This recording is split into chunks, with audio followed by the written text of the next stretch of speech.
Hey there. So I'm working on a project and I figured I would share a little bit of it because it's probably going to be kind of useful for some. If you're interested in 3D and if you enjoy 3D animation, rendering, if you're interested in Maya, well, this is the video for that. I'm working in Maya now. This is Maya version 2022.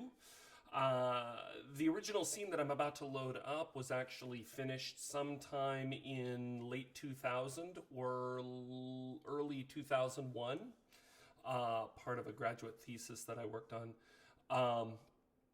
It was the very first film made in Maya, but I realized that I do not have what I would call a suitable high resolution format of that. So over the last 2 months, I have been remastering it in 2K resolution. And this is what I go through for a lot of scenes. It deals with a little bit of the checks and balances that I go through. One of the interesting things is I have not touched many of these scene files in over 20 years. So it's a bit of a learning lesson to where my headspace was way back then. There are some things that are constants. There are some things that are a little varied. But I figured since I was doing it, why not share it and have something that kind of helps others to kind of see a little bit about what you go through as kind of a technical director working on a scene. And it does give a good glimpse into how the 3D process works, especially because we're looking at something that had been made. And now we're looking at how do we make it so that it can get brought up to the state of the now. So I've got Maya open here, and I'm going to start diving into it. I'll be popping open a lot of menus. I've got many of them already open, and I'll drag them in as we need. I'm hoping this will be a relatively quick process, but I'm also going to be talking you through kind of what I'm going through. So enjoy the process. Thank you for watching, and let's get to it. So this is a basic Maya program I run since I teach. I run a basic interface, but the first and most important thing for this project that I'm working on is to make sure that I have what's called a project folder set. Now, I know I currently have it set, but there is a button here where I can go set that project and point it. Now, the one I'm working from is actually this thing called Act 1, and so I've already set it prior to this. The next thing I'm going to be doing is actually opening up, I already created a starter file. And what that does is it sets up all my common values. One of the problems with a 20-year-old file is the header file, the little header that tells Maya what version and all the little plugins to load. That's 20 years old. It's actually out of date. So when I open the scenes, Maya will open those 20-year-old files, but they look blank because Maya is missing some of the key data. It just can't dissect the old data up to the new. It can usually do it for a few versions, not 20 years worth of versions. So in this case, what I'm actually going to be doing is opening a starter file that I built in Maya 2022, and that's going to get me the opening of the door. Then I'm going to import all that other data into it, and with that fresh header, it's going to allow it to open. Okay? So those things that are missing from that 20-year-old file are suddenly there. So the file I made had a fun little thing called Render Resolution Setup, and so I'm going to open that up. And what that does is there's not much in there, just a set of cameras, but the metadata, the little bit at the front that says Maya, what do I need to open, is there. One of the big things that's in that metadata is in the render settings, I already actually have a resolution that's set. So all of my renders will go to that resolution, and that means I will have consistent renders across every one of my scenes. And there's about 30 to probably more like 40 in the entire 5-minute film. So 2048 by 848, and some might go, that's not exactly 2048 resolution. True. This is the same horizontal width, but vertically corresponding to the aspect ratio of the original film. Now, some may go, wait a second, that's a device aspect ratio of 2.415 to 1. That is way higher than the 2.4 to 1 or 2.39 to 1 that I get off of like a Panavision anamorphic camera, what kind of craziness is this? I made my film at a anamorphic with a squeeze. Now also at the time that I made this, Sony Betacam was the standard delivery format, and it had a 0.9 pixel aspect ratio squeeze. This still has that. I did not incorporate down below. It says pixel aspect ratio 1.0. Normally that would be brought down to a 0.9. And so I am going to be keeping square pixels for now, and eventually when I do my final edit, I will squeeze everything down, compress it down to that 0.9 pixel aspect ratio. It'll be fine at that point. So for right now, square pixels, really, really wide screen. It'll look cool, but it's also going to be a little bit squeezed out, and in the finished edit, it'll all compress in by a small amount, about 10%. Okay. This is something you often see in Wild West movies where the guys all are really squished because a lot of times when they did the final end credits, they just anamorphically squeeze everything down and you get that very, very narrow thing. It's also the reason why you get all the lens flares when you're shooting through anamorphic lenses, but that's here. Now, the other thing that's interesting for anyone that does Maya is that this still renders in Maya software render. Most people would be going to V-Ray or other render packages, and this is still sitting with Maya software render? That doesn't make any sense, right? Turns out Maya software render is still a good renderer. It's just not a renderer that has all the global illumination and radiosity effects that we're used to for photorealistic rendering. But this is also a 20-year-old film that was self-contained and it rendered fine. I'm trying to stay accurate to that original film, so I'm going to stay accurate with that older renderer. Now, the benefit is that nowadays, 12-core processors, large system memory, this computer that I'm working on, which is no different than any other gaming computer you could probably get at like a Costco or something like that, is more powerful than the entire 18 computer labs I had at CalArts when I made the film. So we're looking at some ups and some downs. I'm using an older renderer, but I'm also going to get a huge performance increase. Some renders that used to take 3 hours now take about 5 minutes per frame. So, I do know that the scene I'm about to load up does require ray tracing. I'll know that when I look at the lights. So I'm going to turn it on right now, which means I'm in the little Maya software settings. I turn on ray tracing, boom, it's there. I'm also running with what's called contrast sensitive production. It's just a series of presets that are going to make sure that if I have any real fine, thin line work in the scene or fine texturing, those details get processed very specifically for their fineness rather than putting kind of a soft blurring effect on it. There's already going to be some camera soft focus happening just from the lens effects themselves. But I want to make sure that the textures, if I had a hair, I would want to see it, not have it kind of getting softened over. Okay, so there we go. And then I'm going to open up the scene. Now, the scene I'm going to be opening is literally the first one on my list here. Now, September 11th, 2000, a year before World Trade Center, is when this file was actually being processed. So it's a little old, okay? You can see that the file name actually says F110 to F160. That's because in the process of rendering it, I was working in a computer lab of 18 computers. Students would come into class and cancel renders. It would be a little like a Cold War. You'd be setting something up to render. Somebody comes in to work on it. So some of my renders had been canceled. So I was going through in this original file and actually finishing those renders. The cool part is the whole animation's there. The whole lighting is there. So this is the scene I'm going to be opening. Okay. Oh, not open. Sorry, file importing. A big difference. When I hit open, it closes that other file. I need that other file for its header. So I'm going to hit import, and there it is. And you can see everything gets appended with the little name. All that's going to do is make it easy for me to know which scene I'm working on, but I can already tell here that this is a 160 frame file. How will I be able to confirm that? Well, if I go look at the original camera, I can see the original character. And right now my frames are a little weird, but I'm just going to set those to 0 as a starting frame. Normally you'd start at 1. I've been kind of giving myself that header. But if I go through and look at the little dude as he animates through here, what I'll find is the animation ends right around frame 160, which is tying into where I originally was when I saved that scene file. Okay, I'm going to make a couple of render settings changes just to make sure that I get that frame rate in there. So right now I'm doing 30 frames a second, which eventually will become 2997, which is what video is in the United States. The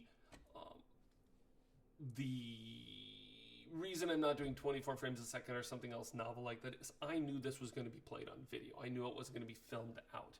And as much as I'd love to do like a nice film out for it, I was using what frames and what image resolution I could at the day because we had limited amounts. Nowadays we have 2K, 4K, everything. I at least want to get this film up to 2K because that's a good transfer media to going to HD. It's also a really nice kind of high resolution display. Renderable Camera, I don't need the original perspective camera that came with that source startup scene. So I'm going to delete that because I currently have this camera that I'm looking through. Okay. And then if I go up a little higher, I'm going to go in here. Right now I'm storing them out as PNGs. That isn't the frame I'd like to have. What I'd love to have is EXR or one of the more modern formats. But the reason I'm sticking to this is, again, to be faithful to the original one. PNG is a nice lossless format. My original ones were all TGA. But PNG has RGB alpha, red, green, blue alpha, and has a reasonable compression, which Target didn't have in the day. EXR would be great. I may go and do a further re-rendering of this in the future, and if I do, I will probably update it to a newer render. Arnold maybe, because it comes with Maya, but V-Ray is the one I prefer. But that's going to require all new shaders, all new interface. It's going to take a lot of work. Again, if I wasn't talking here, I'd almost be done with what I'm doing. Okay, but I'm walking you guys through it. I will come back and change the file name here in a moment. In this case, let's see here, and Sky 2021. I'm using that as a prefix so I can identify all the scenes. And then this is A105 is the act and scene number. And then render A. In fact, let's shrink that down to rend A just so we got it there. Okay, that'll be enough so that when it wants to render out, I know what it's rendering to. The other thing I don't want to have just a single frame. I want to have name.number.extension because that's going to add 4 frames of padding. So what I'll get is .0001, .0002, that kind of thing. It means that all the frames are going to line up nice and neat. My starting frame, I'm actually going to render 0 frame, which is normally something I don't do, but in this scene, I just want the extra padding of that extra frame, just in case. And end frame 160. There you go. That's all I really need to do in my render settings to get myself pretty close to where I was. That being said, I know already it's going to have some issues. So I can close this. And I could actually file, save as right now. I'm going to make sure I've got this thing saved. So in this case, render 2021 is what I'm calling these. You can see all the other scene frames I've been rendering over the last several weeks. And 105. Okay. So it looks like he's doing his thing, and this is really the very first shot of our character where we actually get him to turn to the camera and actually acknowledge the first point of plot. Wireframe shaded. Some may notice this looks a little weird. This is an all NURBS film. NURBS was the state of the art at the time. It's actually been really useful because since it is NURBS, it actually can retessellate up to new resolutions real easy. And so I haven't had to do what you'd have to do in a polygon production where you'd have to go re-upload this whole thing. I can actually just automatically, everything's getting re-resed just, intuitively. That's been a really nice phenomenon. But we're looking at the wireframe. We're looking at the shaded view. I'm going to hit 6 really quick, and it's going to add the texturing engine, and now you can suddenly see a lot more of what's going on here. But I am going to hit the 7 key, which is going to engage the lighting, and you're going to see the first of the big problems that I have to work out on these scenes, which is those lights are pretty dim. Okay, so the lights are dim because the area light, which is one of the more nice soft boxes, they actually act kind of similar to the soft boxes that I have here, which are these, you know, soft bank LED lights, and they're shining so that you get a soft shadow. The problem is, over 20 years, that algorithm has changed. It changed to keep pace with how rendering has changed over the 20 years. They're much darker now than they need to be, and so they need to be brought up. Back in the day, when you scaled one of these lights up, you also would fractionalize its intensity so that it would get really dim, because imagine you scaled up a 100-watt light bulb 100 times by 100 times, so you now had 100 100-watt light bulbs by 100 watt. It would be very, very bright, very, very hot. Well, that's what original area lights did. I would have to then fractionalize, so my numbers on my intensity are incredibly low. I need to bring them all up, and what I'd like to do is bring them up in ratio so that all of those area lights, I'm not just moving individual bars. What I want to do is have kind of like a master dimmer control. So that's the first thing I'm going to have to work here. There's a couple other house cleaning things I'm going to do, or housekeeping things I'm going to do. In the camera settings, I'm just going to turn on the resolution gate. And then I still don't like the fact that my resolution gate is kind of cropped. So I'm going to go into my camera settings, and one of the cool things I can do is go down to this feature called overscan, and I can just bring it up. 1.7 is pretty close. If I just do like 2.0, you can see it allows me to see the full frame of that widescreen aspect ratio.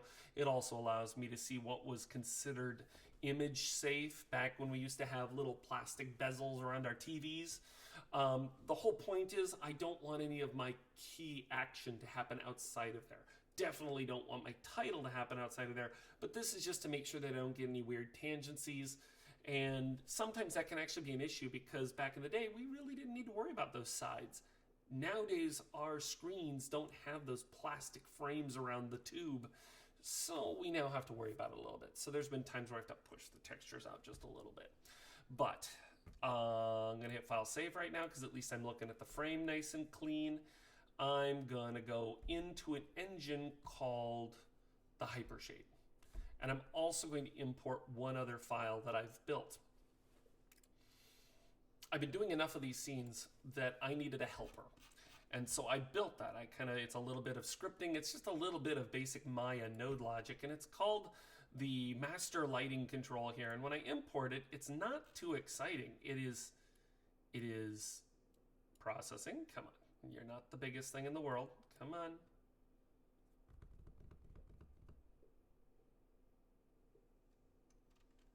There we go. That took a little longer than I would have liked. It is a little tiny curve. In fact, if I go look at another menu here, and I'm actually just going to go to the wireframe unshaded right now. Come on. There we go. Okay, so this is the whole scene. There's my little dude. And what I'm going to do is move it so it's somewhere in my camera. So somewhere in here is my little dude. There's the camera looking at the dude. And what I want to be able to do is, if I'm looking at the camera and the dude, I want to be able to see this somewhere in my scene. Doesn't matter which way it is, doesn't matter what it looks like. What matters is I can see it. It's also what's called a curve. Curves don't render. If I want to make it easy to see, which is kind of a cool thing, what I will tend to do is object display, drawing overrides, and I can go through and give it something a little brighter to look at, like a bright yellow. There we go. And what that's going to do is make it real easy to see in my background. And if I go to, there it is. You can see it now in the scene. Okay. Now all my stuff's gone, but again, 5 is shaded, 6 adds texture, and 7, it'll add it. It just needs to get to the graphics card. Come on. And 7 will add lighting. Okay, again, lighting's gonna look like garbage, but this is now in a place where it's easy for me to grab. okay? It's yellow looking, which is kind of cool. Makes it easy to see against the background, has a little selection on it, makes it easy to grab. Doesn't have a whole lot going on here, okay? It doesn't need to. What it does see here is there's a whole bunch of light, A, B, C, D. Now, I just made 26 nodes, and then I piped 26 counter nodes out of it. So I go A through Y, there's a Z at the bottom, and then I go A through Z as an output. What's happening in between these, and you can see there's paint purple here, that's a script. Each one of these nodes is going to get a current area light value. I'm going to transpose it into it. It's a holding area. And then what that does is it multiplies by this dimmer node, and then that dimmer node reports that out to these, which I can then send back into the light. So I'm borrowing the intensity of the light that came in the scene, and then piping it into an equation that multiplies it by that dimmer value, and then I'm going to re-pipe it back into the light. Now, because that dimmer node is currently set to 1.0, the numbers won't change at first. But what will change is I can then, after getting all those lights piped, I can then raise that volume all at once, and all of the lights will increase in volume proportionally. And what should happen is, because the light's proportions, the proportional lighting is still there from when I first made it, what it's going to do is make it so that my entire scene can get brought up to the lighting level it needs. And I can still do some adjustments if I want to, because I can change the original source numbers, but I shouldn't have to. Because otherwise you're taking 4 or 5 or 6 lights and you're having to wait and process all this stuff. I don't want to waste all that time. So what I'm going to do is I'm going to go through and start plugging my light values into this light dimmer. Okay. I made this as a scene file, so it's easy to drop into every one of my scenes, because I didn't want to have to go do all that scripting per scene. So I made a little helper that would help in this process. Okay. Okay. So in this case, I'm going to save the scene, just so save and save often. And then what I'm going to do is load up something called the Hypershade. The Hypershade is normally used for texturing. And you can see all the textures. By the way, textures in a scene from 20 years ago that all still load up because I used a project folder. So they all know how to load. I don't have anything loading with any, oddities. There are a couple of texturing things I'll have to also do in this scene. But this is why we use project folders in Maya, because they immediately resolve a lot of our problems, making it so that we don't have to lose textures and find them. We can spend our time being creative. Okay, I don't care about my textures. What I care about is my lights. And what I'm looking for is any of them that say area light. There's one. I'm going to hit shift whenever I see another one. There's another. There's another. It's a spotlight. I don't need that. Spotlight, I don't need that. The reason I don't need the spotlights is because the spotlights have been working just fine. It's the area lights that had their code change. So there's another area light, there's another area light, that's a spot, and that's a spot. Okay. So these are the ones I need. What I'm going to do then is use this little arrow into a box, arrow out of a box. What that does is it maps these out on the stage here. All I really want to do is get them down here so it's a nice, easy list for me to go through. I don't care about any of the details of them. What I care is that when I click on one, I will get its attributes here. In specific, I will get its intensity attribute, and then I can drop that intensity attribute into that corresponding thing on that curve. Okay. So this is going to be a little tough with the display happening here, but what I can do is I can move these over really close to the edge, move this over really close to the edge, and then I can see them. I apologize you're not seeing my whole display, but streaming video doesn't really allow for that. I kind of like the little red on my shirt down here with the little error. Okay. So here we go.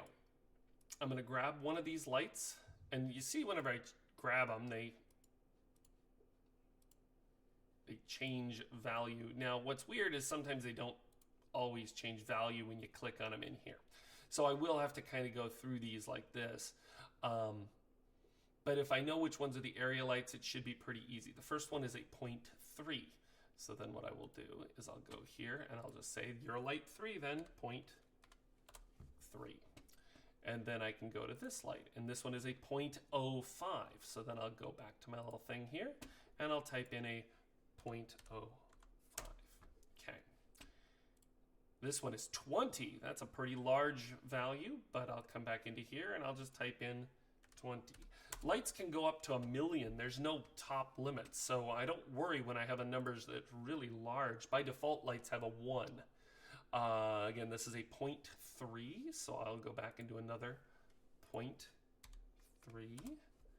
And then we're on 4 lights down. We have 6 total. This one's 0.05. 0.05. And last one is 0.05. Okay, is that really 0.05? What's interesting here is I have 2 lights. They both have 20 as their value, and I didn't see it here, okay? 0.05, 0.05, 0.3, 20, 0.05. Okay, this is one of the challenges with doing this, is that you have to kind of, sometimes it's a little hard with the way this thing doesn't always refresh. So in this case, I may have to go through and just do it this way. 0.3, 0.3.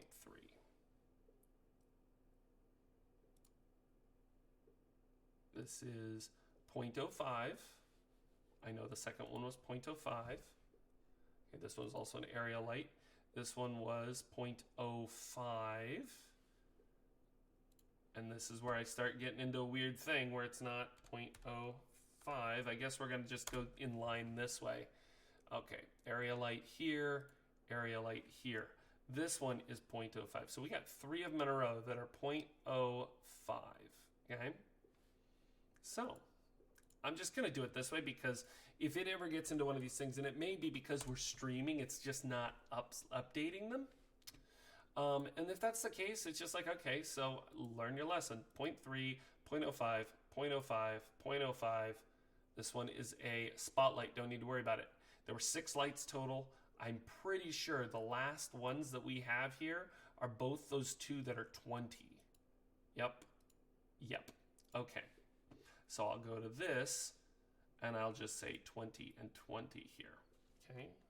20 and 20. Okay. Just confirm one up more time. That's 0.3, and we should have 4 0.05s. 1, 2, 3, 4. Well, hello there. That's a spotlight. We don't need to worry about that one.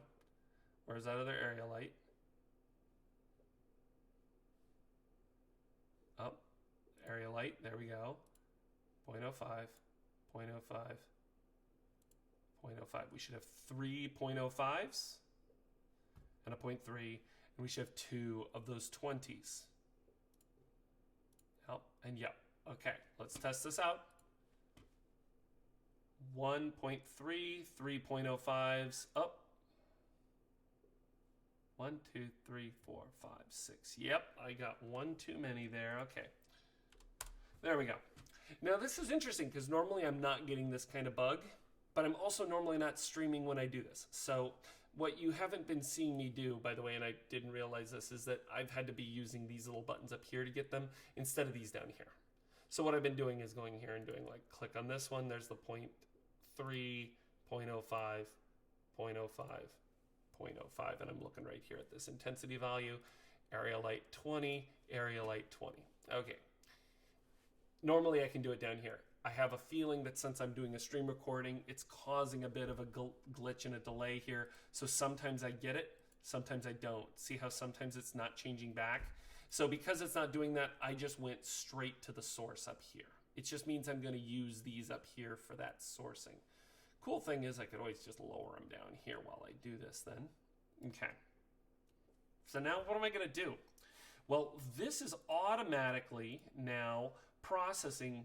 Light A is now getting its script where it multiplies that value by that master dimmer value, and it reproduces it down here. So you can see the numbers are already starting to output that data. Now I need to get that data over and back to the original light source. So I've recorded what was in the lights here in this node. Now I'm going to pipe it back into the lights, and I'm going to use something called the connection editor for this. Okay. The connection editor is kind of like a patch bay in audio. You just plug in an output into an input. So my output is going to consistently be this little curve, and it has all of those little nodes are there. Okay. So the thing that's called is the multiply product area light, which is basically giving me a multiplication of the values I need. So I'm going to start piping those into their corresponding lights, and I did them in order descending as they are left to right here. Normally I would have done it with that other menu just down below. But okay, let's do this. This is the first area light on that list. It's the one that has the 0.3. So what I'm going to do is load it in my right side, which is my input. You always go from an output to an input, boom. And then I'm going to go down to my input. What I'm looking here for is intensity. Intensity right there. Cool. So there's intensity. And what I'm going to do is I'm going to take the product output, A, and put it into intensity. Boom. Nothing should change on that light other than now that light has a yellow dial next to the same intensity that it had before. That is a script that says that it is now plugging in there, so that cues me in that this is now a working interface. If I were to undo it, see how it disappears? Okay. See, whenever I click on intensity, that little yellow dot's there. If I click off of it, it's not there. I've now done my patch base. So if this was an audio thing, I would go into the output, go into the input. I've now created a circuit. Okay. I'm going to do that for each of the lights. Only I have to make sure to change which light is on the right side. So I'm going to go to my next one, which is one of those 0.05 lights. I'll reload it, and I will go to B, intensity. Boom. There's the yellow dot. I know it's working. Next light, also 0.05 dot, reload right. This is area light C, intensity stays 0.05. So all I'm looking for to make sure it worked is that it goes yellow and stays the same number it was before. Okay, one more in that series, reload that in the right side. There it is.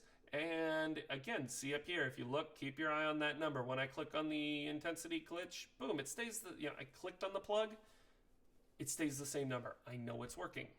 So now I just got to do those remaining 20s. So load that in, reload right.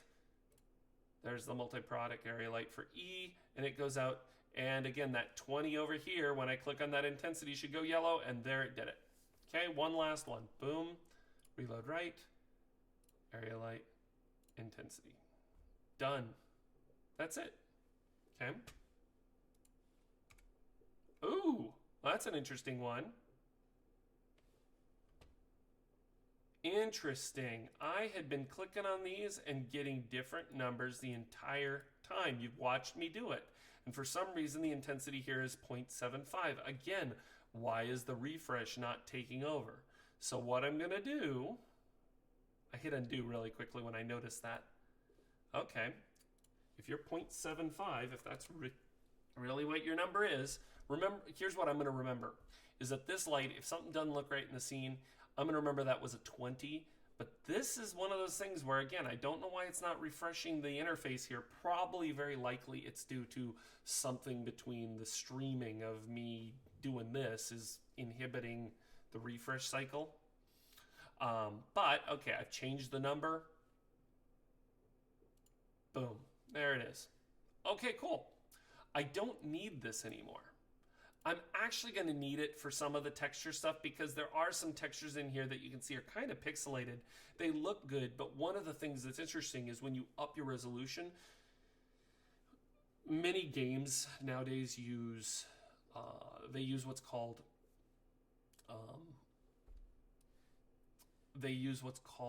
normal maps.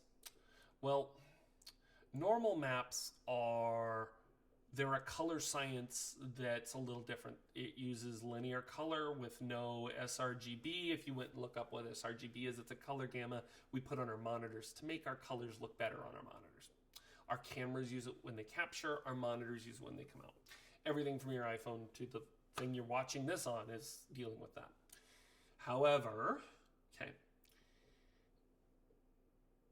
back in the day we didn't use normal maps. We used sRGB images, but we used what were called bump maps, and they were grayscale.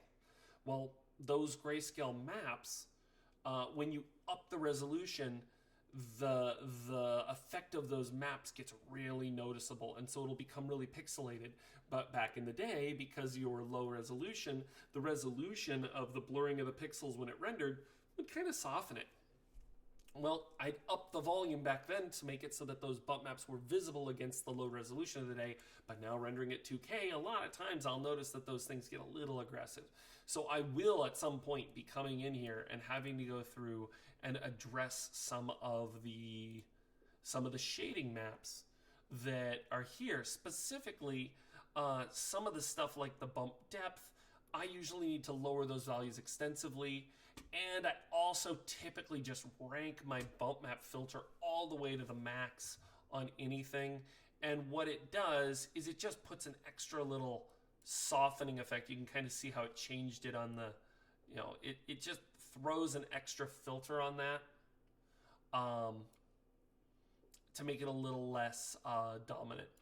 Okay, but I don't do it on everything. I usually do it on a case-by-case basis.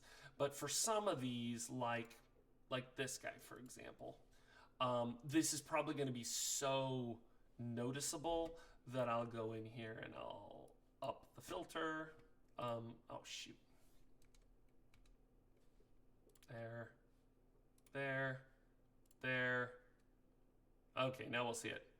See how it takes that pixelish nature of it and softens it. You still get the grain, but you're not getting so much of it where it's just garbage, right? It's throwing that little bit of like a multi-pixel filter on it. I also typically will go through and I'll lower the values. Now, I'm going to order it down by 50%, but I'll probably be ordering it down just even a little bit more from that. Again, it doesn't need much. It just needs enough to function, and it'll still hold up. It's just not going to be so heavily ingrained now. Same thing you can kind of see here. This is so strong. So if I go through and I just, okay, wow, no bump filter. Yeah, we might want to have a little bit of that. And you say, but it looks so metallic. That's also reflection, and I probably should just turn the reflection off. But I'm going to turn this down to like the same value I just did, 0.05. It's still there. Still looks good. Okay. Maybe a little bit more of that multi-pixel filter. Just let it live a little bit. Or maybe just a little bit higher on the number. So 0.75. This is why I say textures, this really is how big are they on the screen and how close are they to the camera. I don't do them all at the same time, because some of these, by the way, aren't on the camera. I know these happen to be, but there's some here that are book textures that are sitting way in the background. They're not visible on anything. I did notice that this has reflectivity's off, so it's just getting specular from its little visual here. Okay, that's pretty good. What I'm doing is looking at reflectivity there. Okay, cool. I'm going to close this. I can always come back to it if I need. I don't need these little menus clogging it up. But if I come back here and I engage my light source, which is why he looks so dark, usually what I've been finding is it's many orders of magnitude that I've had to multiply these down. Why? If you make an area light 20 years ago 10 times larger, so you're scaling it 10 times larger, so it lights 10 times larger, okay?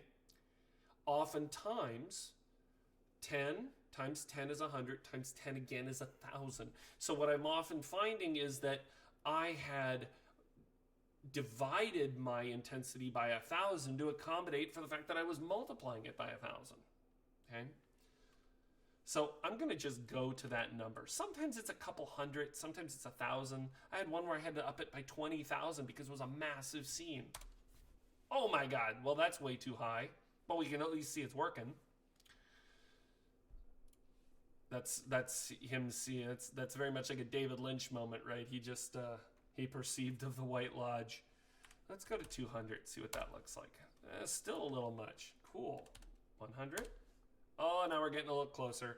I can't believe this is actually that small of a change, but you can actually kind of see it. By the way, what's kind of cool is I could, can I do it? Oh yeah, look at that. We can actually dial it in. Okay. Now it looks spooky because you don't really have shadows the way you do in, now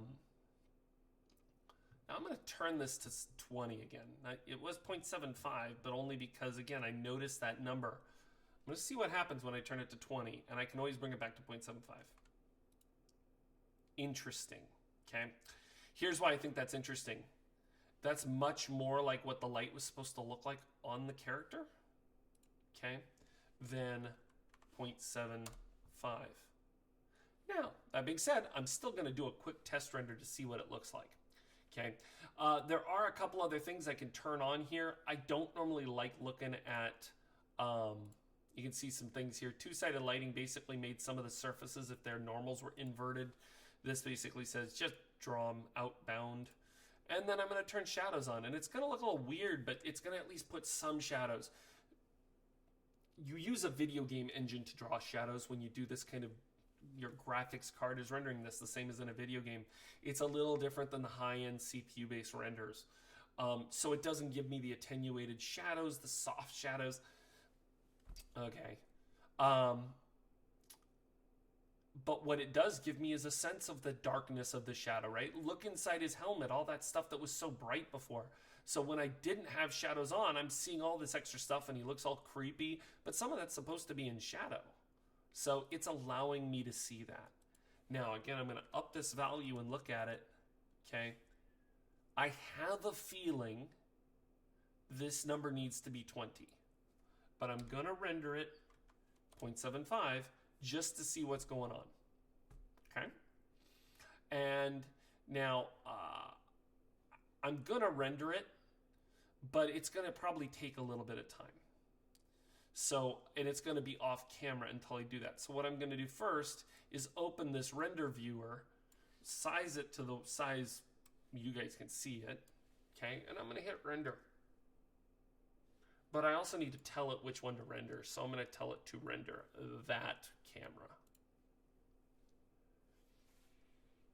Now, for those that are impatient and want me to like cut, the way I'm doing this scene right now, or the way I'm setting everything up in my video display, same reason that I don't have the really clean green screen right now. I don't really have the ability to do the pausing with the file or with the video format I'm using. It doesn't allow for it. So, okay, here we go.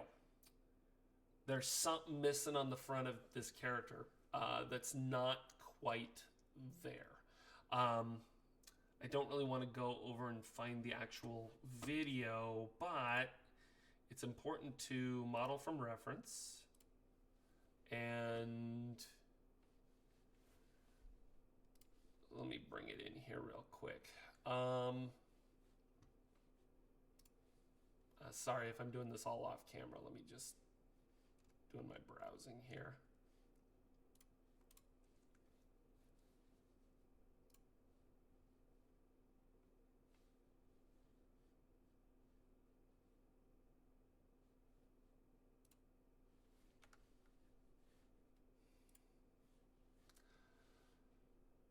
Okay, now, well, I don't need to see the whole little sidewall. Ugh. Okay, well, here it is. And what we care about is this little guy, like right in here somewhere, right there. Okay, boom. Okay. So we can tell some things. This is the difference between the same exact scene being rendered now. You say some of it's a little yellower. There are some video artifacts that have come from it being compressed over several different video cycles. But notice the amount of heat that's on the front of the face, okay? This is a scene of a character. Our first scenes of this character are a character looking out a window, okay? And then in this big, bright, open sky, which is the name of the film, okay? The whole point is there's supposed to be like all this light outside, and then you've got this darkness inside this chamber. Like you still have the light coming in, but the idea is like, you know, this is a kid. How many of you have ever been not wanting to do your homework and you're like staring out, you know, looking at the world outside? That's what this is. This is who this character is when we first meet them. That's the part that immediately gets us to respond to who they are. So this is a character who's got the wanderlust to look outside and see the beauty and is being forced to do your homework, right? Okay, so that light from outside was critical, okay? By the way, this scene took an hour or more back in the day. It took 26 seconds. It's the technology that we've gotten. So I'm going to bring this up to 20, and I'm just going to see what happens, okay? Now, some of the interesting things here are, you can see that it's meant to be really, really lustrous light pouring in from outside. So let's see what this is like.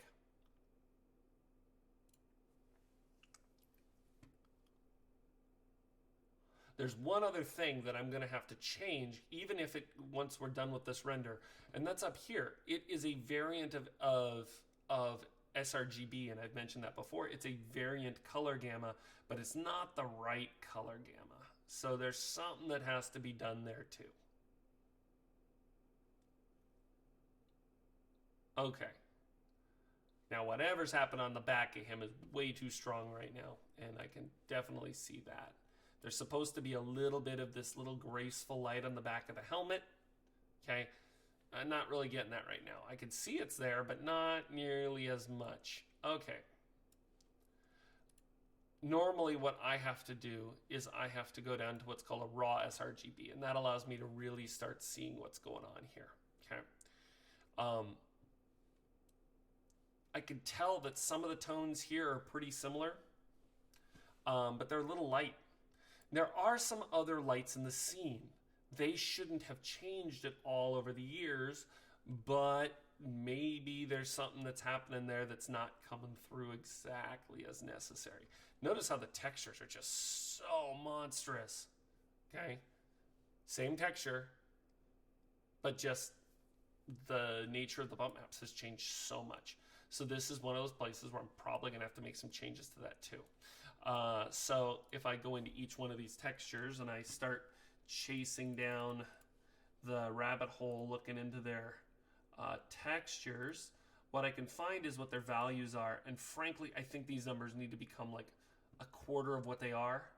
The easy way of doing that would just be put a 0 in front of them and make them 1/10 the strength they were. Okay. And then at the same time, I kind of like to add that extra little filter bump, extra bump filter, just because we're talking about 3 times the resolution of what they used to be. Okay. And what I can do is actually test this on a little bit of a render part right here and just do a quick render of a region. And oh my gosh, that looks so much better. Okay. Like that looks like stucco or something like that. Now it's still, okay, and this is the other thing. The textures I used back in the day were huge. They were like 1K textures, but nowadays video games will regularly use 2 to 4K textures. There's a limit to what my textures from that long ago can do. They can do a lot, okay? But that's a little bit of pixels. I probably need to go back and at least up-res those textures, go into something like Photoshop and do an up-res, and then after doing the up-res, do something like an unsharp mask, just to bring back a little bit of the pixelation, but still have the softness, but not have kind of the squared off softness. But that's pretty dang good, and you can see that it captures one of the other critical things there. It captures the sense of the the wall being kind of like a stucco and having contour. Like I can actually see the contour now. Okay? The lighting not be accurate, but at least I'm getting closer. This is one of those places, like I was saying, where I have to go through and I have to look at all these little areas and these things on a case-by-case basis and just see what needs to be done. Now, the last one I did 1/10. So I'm going to do that here too. Here's this little guy, and I'm going to do 1/10. Okay? And I'm going to up the filter resolution. Let's see what that looks like. So if I do a sample render of this. Okay. Not too bad. You can see the actual pattern there, but I don't need to feel like I'm getting myself carved when I'm there, but it needs to have a little bit. It's mostly about tonal stuff, but it needs a little bit of something. Okay. Now, there's one right here, but it's so in silhouette, probably not going to really register, but we'll still attack it, still look at it, still see what I can do to it. Oh, this is the same texture. It's actually already solved. How will I know? Well, if I come here and test render this side, it was affected by the same texture that was over here. There we go. There's almost nothing visible to it now.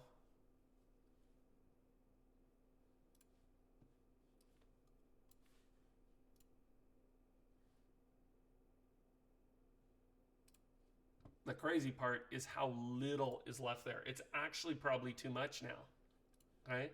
Which means I probably need just a little bit more texture. I kind of like it back there, but otherwise what I'd have to do is I'd have to separate out the textures and do a little bit of work. So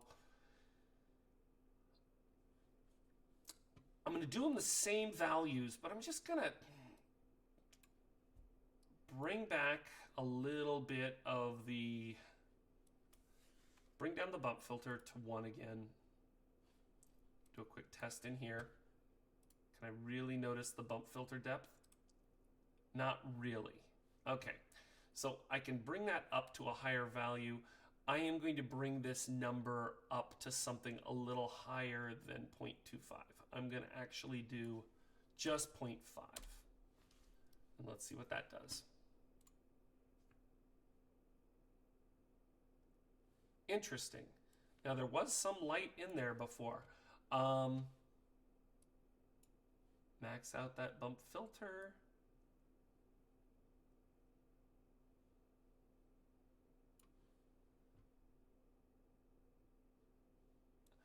Again, normal maps would solve so much of this.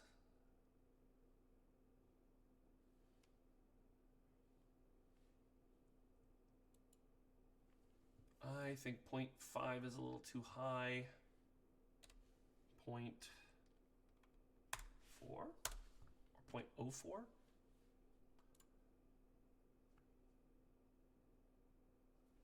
Cool. I can still go down to 0.03 if I want to, but what I'm also going to do is I'm going to try to find if that looks good on that one, and if I can do the same value here.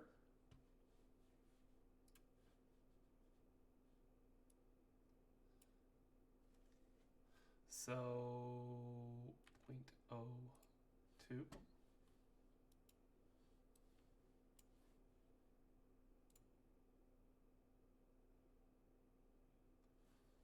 So it's got a little bit more stress to it, okay?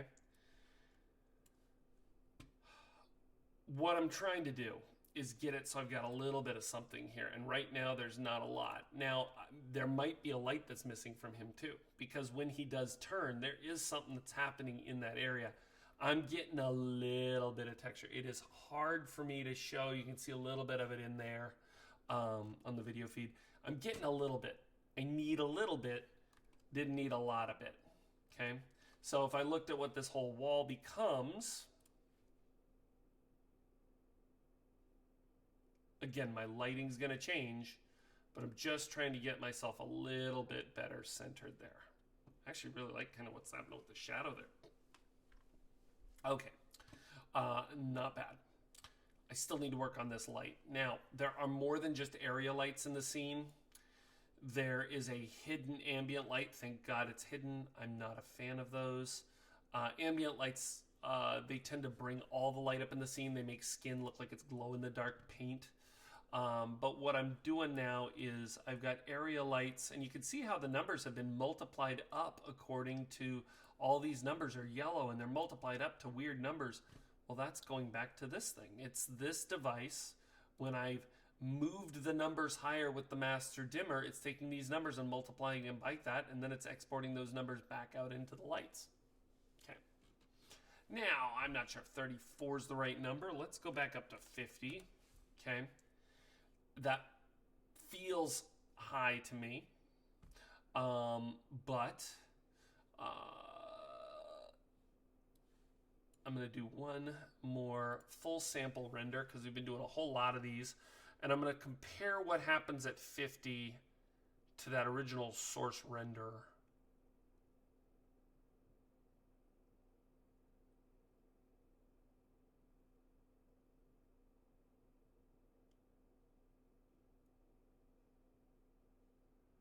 It gets way too bright inside. And so I have to figure out what's going on with the inside light. I got the little twinkle in his eye. That's kind of cool. I got the shininess in the front of him, which is great. Except when I match shots to here. Okay. Yep. You can see there's a lot more light that's somewhere not casting against him at this point. Okay.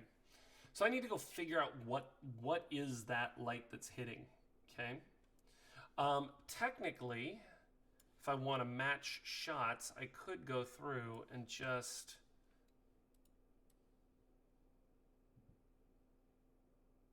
oh, there's some stuff happening.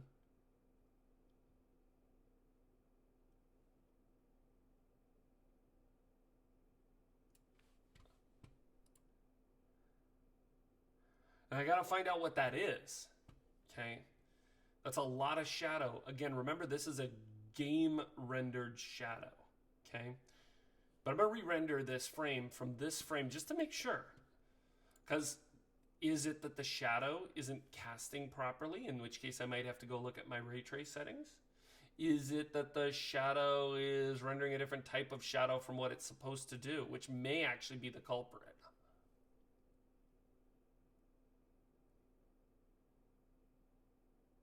I will say that is a lot better. There are some artifacts happening in there, but that is a lot better. Okay, so gives me some hope. So what's going on here? Okay, I can see that there's some hard shadows on this character that weren't there otherwise, and that's a little odd. Okay, there's a lot of blue light on the front of him. Okay, I probably need to still bring up the light a little bit more, but I'm going to have to look at some of the outside lights and inside lights. But what I'm also going to do right now is I'm going to go back and look at those area lights for one other reason. In fact, I'm going to look at all the lights in the scene. Area lights used to be able to render as depth map, which is something you can look up if you're a game artist. Depth map shadows are where you use image maps. You turn your camera into an image, take a picture, and basically it calculates the Z depth running away from the camera as where a shadow should be drawn. Pixar was doing this early on in some of its earliest movies, like when you looked at the old Luxo Jr. movie of the little lamp jumping on a ball. They needed to use depth map shadows for that because each one of the characters was an illuminating structure. So the parent had to be illuminating down and know where the body was so that the baby could cast a shadow on the ground from the parent. At the same time, the child was a light source that was shining down on itself and on the ball. So they would draw shadows from both of those areas, and then that would tell them where to subtractively draw a shadow on an object. Okay. Depth map shadows used to be able to go onto area lights. And it was great because it allowed you to get just a really soft hack that saved time. They changed that because it's not very accurate. It led to artifacts. But it was a cool cheat when it lasted. I have a feeling some of those things still have depth map shadows, and that would explain some of the little artifacts we're seeing on the character, like right here. So if that's the case, then I just need to go figure out those lights, see if there's any other weird behaviors happening, and then I'll change a little bit of the lights here or there as necessary. Heck, there might even be some lights that aren't working at all. Okay, so what are we going to do? Well, I'm going to go back to the Windows Rendering Editor's Hypershade. And I'm going to go down the list of lights that we saw before. And I'm going to make sure that each of these area lights, okay, is using a certain type of shadow. Now, I can do it in the little menu here, or I can hit Control-A for the attribute editor. And if I go to the shadows area, I can see what they're using. Oh, depth map shadows. Called it. Okay. I used to render at 1K a shadow, and then I put a huge blur filter on it. And what this did is it caused the light to draw a shadow on an object and then like do a Gaussian blur, like a really big blur on it. And it was a nice, quick way to get a soft shadow. You'd get it lighting like it was big and soft, but you get this brilliantly fast shadow effect. They allow for this stuff nowadays, but they really don't, okay? Also, it was cool because if you had something non-animating and the lights weren't animating, you could literally, like if you were just doing a camera pass down a scene, you could bake your shadows off to the hard drive and then have your shadows, once they were calculated, would just be instant. You wouldn't have to process them again. I'm going to have to change this over to ray trace, okay? I'm going to have to do it for each light. I'm hopeful that Shadow Rays 3 and 3 is going to be fine. This is a very, very memory intensive process. The last render I rendered took me 23 seconds. I am going to put that in the frame buffer really quickly so we can compare. Okay. Because every time I change one of these lights, okay, shadows, oh, there, depth map again, ray traced. And I'm going with the defaults. It's already going to be probably a pretty aggressive thing. Okay, so let's see here. Attribute editor, ray trace. Now I'm clicking on the light and just going to ray trace. Anything that needs shadows is going to get ray trace shadows from now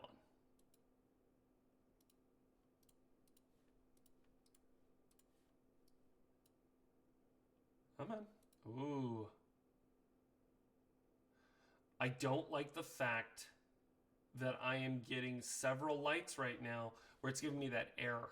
I've seen this happen before, and somehow it loaded multiple lights twice, and it's being a little weird, okay?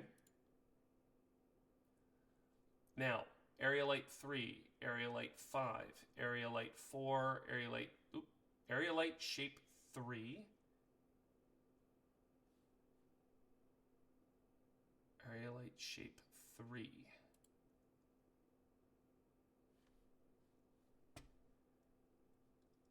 One, 2, 3, 4, 5, and 3. Okay, this is sometimes, because I'm dealing with a 20-year-old program, sometimes I have seen where a light comes over twice. This red arrow that just keeps coming in front of me is a good sign that there might be actually that blue coming from behind there is probably because I got two lights there. Too many that I need, okay? That light might have to go. So we're going to see what's going on with that. But it says that it doesn't like area light shape 3. Area light shape 3, there are two of those. Okay. There's this one right here. This was that one that was like 0.75 or 20. Notice it was changing values. That's a good sign that that's probably like some weird thing. But there's also an area light 3 right here. So if that is just like a little clone of this, that light might be actually the thing causing some issues right now. So I've made him have depth map. Really quickly, I'm going to switch over to my perspective view here and look around and see where that light is. Okay, area light 3 is right here. Where is, and that's the, ooh, remember I said there was one that was making a little too much blue right there? So where's this other area light 3? Right here. Where is that? It's no, oh, that's weird that it's got a different name and number, but that is one of my sunlights from way up high.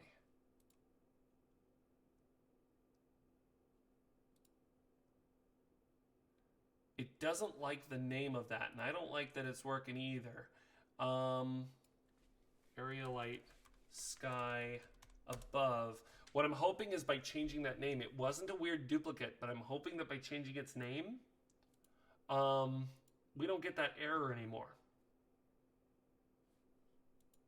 And who knows, maybe that was causing a little bit of an issue.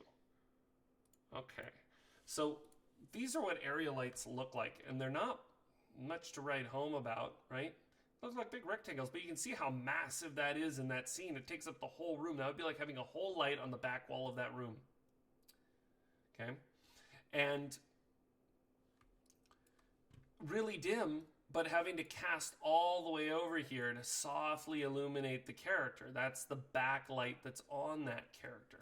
Okay, now I think I'll zoom in on the little kid's head here. Okay, I have a light right here. In fact, 4, 5 shaded, 6 adds texture, 7 adds lighting. I'm going to file save really quickly because I haven't in a while. And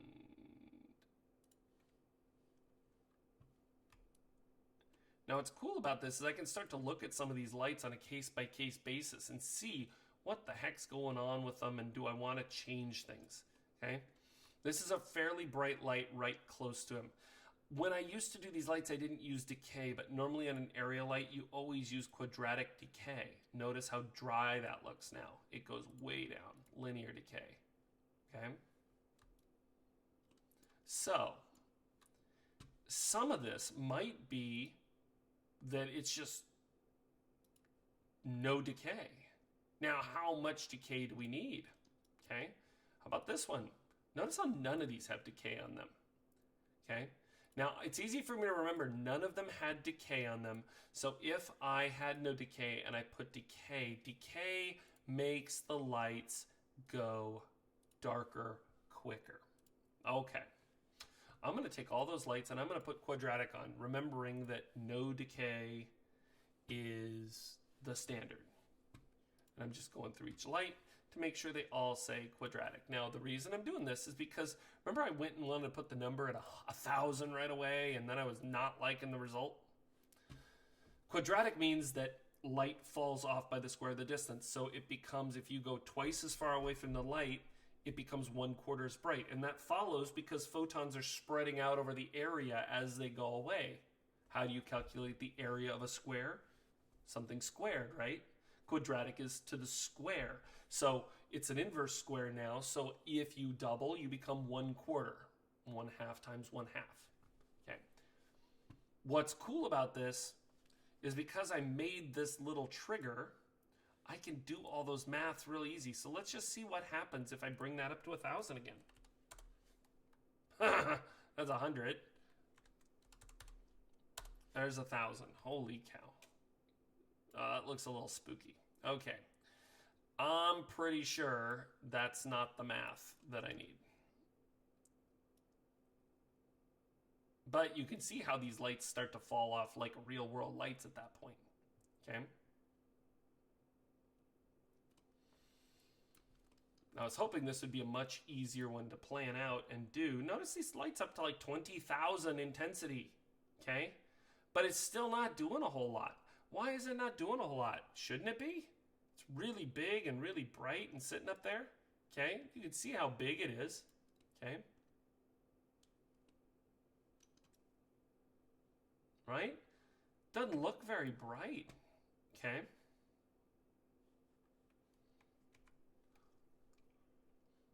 It's because it's quadratic.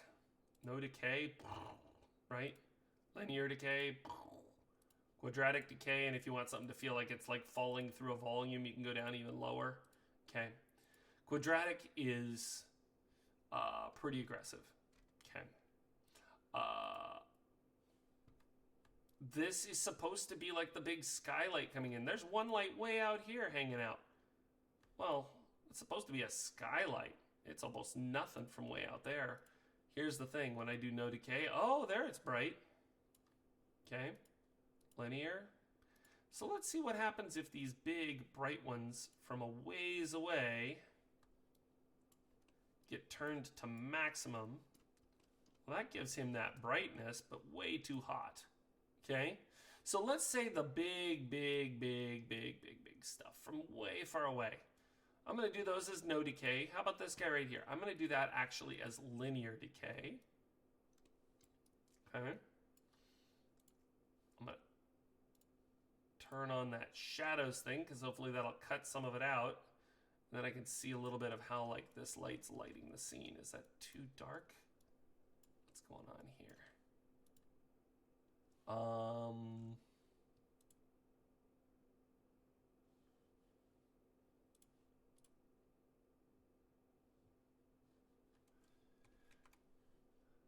Linear, no decay. Okay, I'm gonna keep this one at no decay just because I do want to have some of it. It is actually the thing that's adding some of that little warm, see that little hint of like, that's the dim, I wanted something with a little warmth inside here to kick on his face. I can already tell I'm liking the light a little bit more here. It's got a little bit more warmth to it, okay? But this stuff way up close, this is where I'm gonna keep those quadratics on because otherwise, blah. Okay, linear, still too much. Quadratic, if I really needed to, I could do cubic, but it's not gonna do much more, so I think quadratic is good. This one, linear. This one, I might wanna, now is that enough or is that too much? Linear. Now, again, we can look at the image and see. There we go. Okay. That light in the corner is what hits the back corner. I think it's too strong. Let's bring it down to linear and just check. Okay. So I have this one also below him is set to quadratic. And again, how bright was that coming in? We check in the film print. It was pretty dim. Linear. I still think it's a little hot. Quadratic, let's bring it down. And I'm gonna go grab all the lights. I think I'm just a little too hot on the numbers. I'm gonna bring them all down to about 750. You know what? 500 or 500. That's me removing one stop of light. Okay, like what? How do you know that? In film terms, if you go down a stop, you're half the light. It's logarithmic. So it's kind of the same thing here. When your numbers go down by half a stop, by half, it's a stop. So let's test what this looks like. Now, those shadows are gonna take a lot longer to render. So it was 23 seconds before. Now, with all of those shadows having to render, I would bet somewhere around 5 minutes, but that's also way less than the hour or more that it took to render each frame before. And for those of you who've stayed tuned and thought this was kind of cool, this is what it's like when you sit in one of my classes. Actually, normally in classes, I'm covering the intro and basic stuff, so I'm not doing anywhere near the deep level problem solving stuff I'm doing here. Usually these renders, it takes a little bit of time to prime them all up, and then you start to see like 1 or 2 little pixels, and then there'll be some larger real estate drawn very, very quickly. So I am anticipating it's going to take some time though. So now usually I can render this over in the background somewhere and just kind of leave it there to do its thing. There you can see one of the pixels. Again, I didn't make this video in such a way where I could pause it midstream. Oh boy, way too strong. Okay.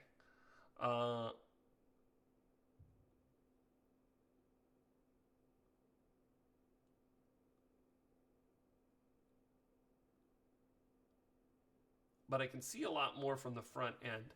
So then the question is this a problem of volume? Or is this a problem of that fall off? Remember the outside lights? I didn't set them to have any fall off whatsoever. Okay. Now. I want to see how long this is going to take to render.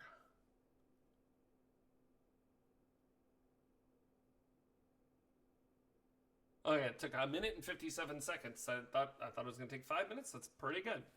Okay, it looks horrific, but I know I'm still getting a little less than what I would have liked on the back here. I have a feeling it's going to be a combination of about 2 little factors working at once. I'm going to bring this down. I'm bring it back down to 100. Okay, because 100 is where I first targeted. We're just going to see what it's like. But what I'm also going to do is take this light back here and turn its value, because that light on the back corner there, to no decay, and just see what that gives me. Now, going down from 500 to 100 is a little bit more than 2 stops cut out, and I'm hoping that brings the lighting in the high resolution, in the really bright highlights outside down without me having to go change their fall off. So it's a volume control to all of the lights. Overall, all the intensity going down by about 2.5 stops. On the other end of things, it is a... I'm changing that one light so it no longer has that fall off, so it'll still hit hard against the character. I'm hoping that brings up that little shine on the back of the helmet. This is the dance of playing with light. You know, you have 3 types of light. While this is rendering, they call 3-point lighting. You have the idea of a front key light, and then you have a fill light. Now, I don't know if I can really do the current lighting setup that I have here justice on this. But if I were to turn off, let's see if I can. Oh. Well, my lighting grid control has... Oh, that means they did a software update for the control system. Dang it, no wonder it's sitting there saying welcome. I use a Stream Deck, and every time the Stream Deck gets a new software update, I typically have to go and do a full power cycle, a new software update, and then all of my controls will come back.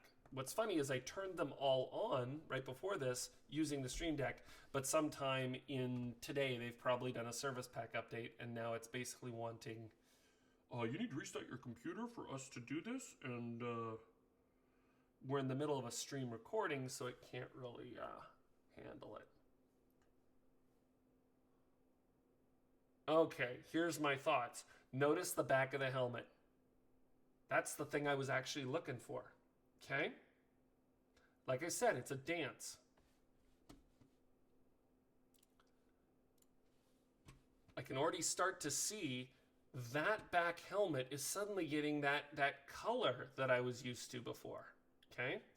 Now I think it's still up. By the way, notice the render just happened and I got these little flickers on my screen. It was actually the render that was causing the Stream Deck to... will this work now? Nope. Nope. Nope. Nope. Okay. So yeah, the Stream Deck is completely not working. I'm going to have to reset that. But I do like the fact that I got that light almost identical. Like, that is some clean replica right there. That's good. The lighting tone is actually pretty dang good on this. If you... Here, let me bring this in here and look. Okay. Now, I need to do something on the mid-grade because we see none of his eye, right? But notice the halo on the back of his helmet there. Okay. Notice both sides of the helmet, right? Both sides over here and over here are both pretty much what's in that render. Okay. I need a little bit of something in here to grab a little bit of this, because that's a little bit missing here. I would like to bring the intensity down just a hint on the helmet, or on his face. But I want to bring up a little, so if we think of 3-point lighting, if this is the key light, I want a little less on the key, a little more on the fill. But that's pretty dang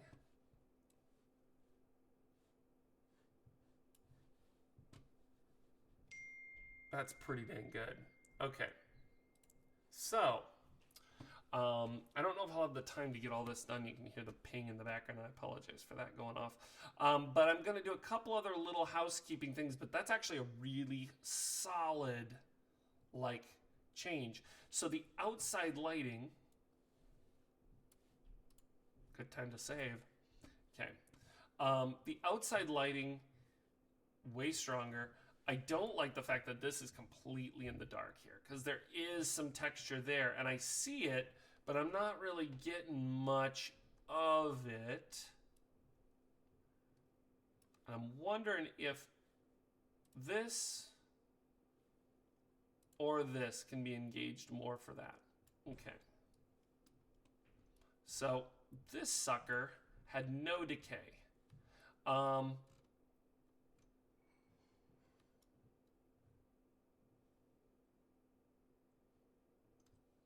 It's technically happening from way back here. Now, one of the interesting things I can do to a light like this, it has no decay. So technically, I should be able to get anywhere I want with it, but it is a very, very dim light. Okay, it's barely visible. You can see it just haunting just a little bit on the ground there as I move it. Okay. This might be a place where I have to start thinking about upping some of the light sources differently. It just might be one of those things where, okay, we can't just play around with changing decay rates, but if I were to go through and figure out which light this is, this one's at 30 currently, okay? So if I were to go back out to my curve and look for the light source that has 30 as its number, by the way, I'm gonna hit save really quick so that I've got it saved, so that when I say, which one is 30? A. Okay, so that is light A. I'm going to change the original source values of this light, and I'm going to bring it up. Okay, let's see what happens when I go from 0.3 to 3. 10 times brighter. Okay. Lot more light in the room. Maybe too much. Okay. 0.3, 3. Okay. But that picks up all the light in his eyes, gives him all that extra stuff. Okay. So if I go and look, now it's too warm for the shot, but it picks up that light, something fierce, which is good. Okay. That's the fill light. But is it too pink? Okay, maybe the answer is yes. So let's take it down a stop. Okay, so from 0.3 to 3, instead of 0.3 to 3, how about we go half of that? So instead of 10 times, only 5 times, which would be 1.5. And now there's just a hint of it. Okay. I'm hoping that's enough to be there, but not aggressive, right? Okay, so let's test this out.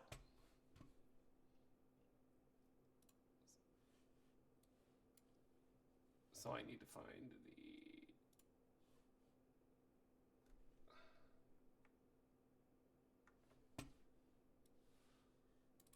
there's my renderer, make it fit the screen so you guys can see it, and render. We're going to make sure we render it through the camera. Even though I've made another camera to kind of look around, which is kind of like having a director's viewfinder, I want to have one camera that I'm seeing through the lens. Okay.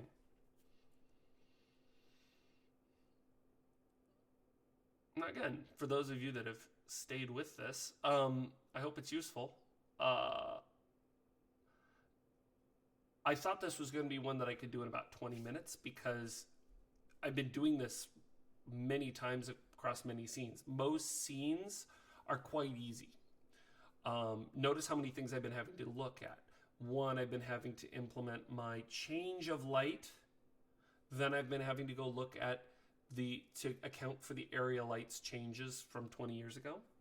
At the same time, I've been having to go and change decay rates, ray tracing of shadows because the depth map no longer is utilized, the little hack that we used back in the day. At the same time, I'm finally having to make a qualitative decision that just keeping those ratios is no longer the case. I got them close, got those little back of the helmet and front of the helmet details right, and then I finally said, but there's still something missing with that one light. It's having to happen conditionally. Okay. I can already tell I don't like it. Okay. So I'm going to bring this up to 3, and I'm going to see if it has an effect that I want right here in the face. It looked too much in the GL, but remember we've got shadows. So some of that might be blocked by things in the scene. It is ways back there. Oh my gosh, there's already so much light happening in that right now.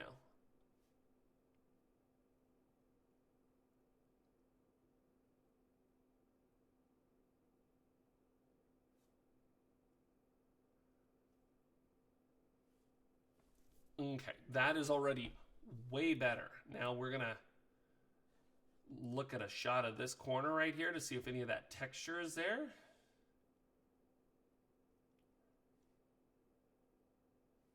At least there's a lot more tone there. It's not just a black wall. And let's just do a top to bottom render of the whole character.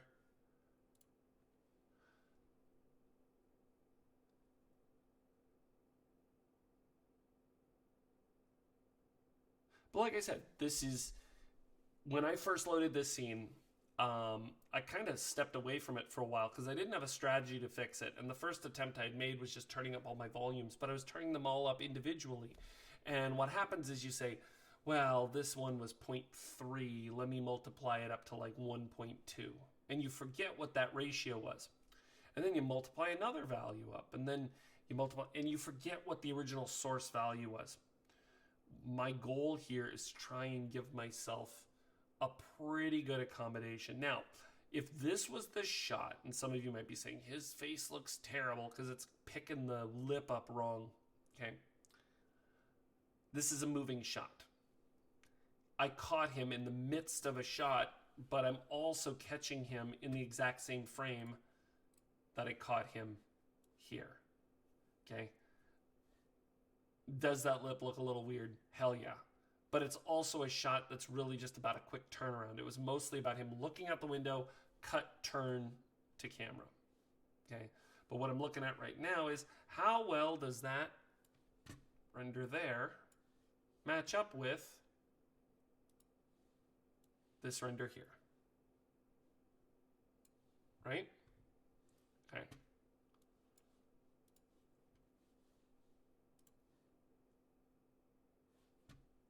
I guess I could move it the other way so we're not having to look at all the little SNL skits and stuff like that. But okay, there. Okay. Well, I think there's some things that are interesting that I'm noticing. Now, I'm also looking, I have a lot of lights in my face now, so I don't get to see it as high contrast. Like when you're actually doing a webcast, it's kind of the opposite of what your screen wants. In this image, I can see a little twinkle in the eye. Just enough that I can see the eye. Here, I don't think I see it. But again, I'm looking at it through, I got a whole bunch of lights in front of me here, you know, so it might be fine. Okay. I think it's pretty good. I can tell though that notice how the light coming in from the window is way hotter than it needs to be. Okay. It's still way too hot. How do I know? Look at the background. You can see it. There you go. There you go.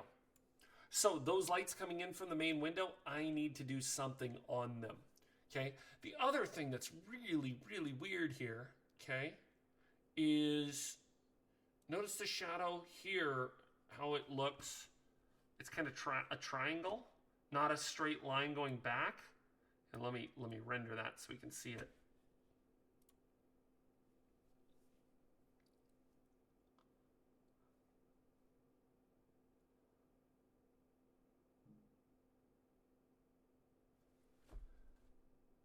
There it is. You can see that triangle in there. It's not a straight line. I rendered, my old hacks allowed me to get a soft shadow without needing to have to really render like a soft shadow.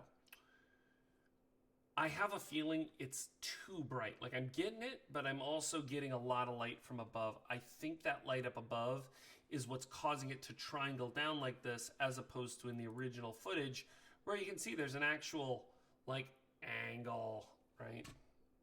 Okay. So what I'm going to have to do is take that highlight that's in there and I'm going to lower its tone down. So remember, this isn't the camera, so I can move it around wherever I need to. I'm going to come up to, I think it's this guy up here. Okay. I had no decay before. I still have no decay right now, but if I bring it down to linear, I might be able to throw a little less light in there. Okay. Or bring the number down. Okay. What I'm going to do is just right now, I'm going to go to linear. I'm going to re-render this little shot right here in that same red little box. I want to see what that shadow's like. If I get more of the tonal color of the wall and less of that shine, and I get more of a linear shadow, then I know it's that top light that's causing that peaking. Oh, there it is. Okay. Now, mixed bag. Okay. Getting the hard shadow. Perfect. Love it. Notice I'm getting none of the light on it. It needs that upper light to be stronger, just not so strong. Okay. Now, that was just me going from no decay to linear. Rather, and remember, I had no decay on any of the lights before. Okay. So what I'm going to do is I'm going to keep it on no decay, but again, I'm going to figure out which one is 2000, and I'm going to change that value. So if I go to my little controller here, and look at this, if I line it up right, I can get it in the shot. Boom. And if I go to which one is at 2000, there's two of them. What I'm going to look at is which one, when I change it, E or F, changes this wall shine. So let's start with the first one. I'll go down to 10. Doesn't really change the wall sign. So let's keep that at 20. And let's go to this one to 10. Again, half a stop. There we go. I'm going to go even farther. I'm going to say, how about 2 stops? So let's go down to 5. Okay. And then I'm going to test render that little section again.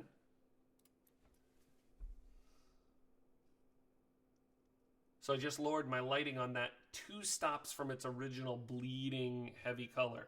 My hope is I get some color on the object. Oh, a little bit. I get a little bit of shadow. That light from above is now getting into the back of that little shadow there, making some of that little stuff come in there. I still get that little triangle, but I still get the shadow. And I get a little bit of light on top of this. Now I'm going to keep testing and probing, and let's see what it looks like on the rest of the railing, because this is the thing that's primarily lighting his hand.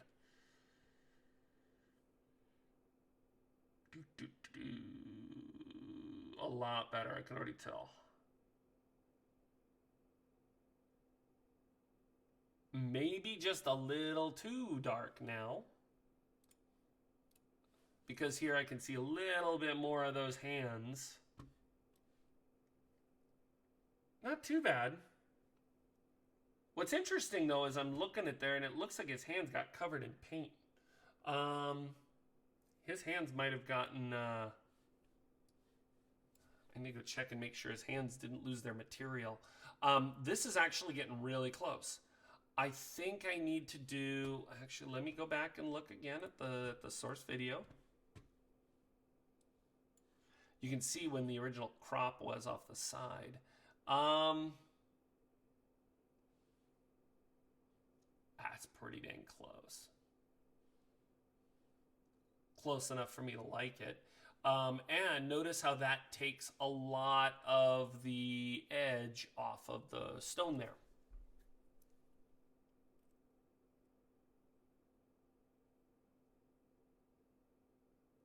Oh, we can see so much in there now. Okay, which is good. That's what I want. I want to see texture, not just see a highlight. Okay. I kind of like where it's at. I kind of want to see and just do a test at a little higher, but I want to make sure that it doesn't pop off the edge. So I'm going to do a little test at like 7. It's adding a little bit of a percent in there. And I'm going to go back to his hands because I want to see, did his hands lose their material? Because they're supposed to have like a little, yeah, they did. They got this like silvery color on them. They're supposed to have little fleshy tones. Assign existing material. Oh boy.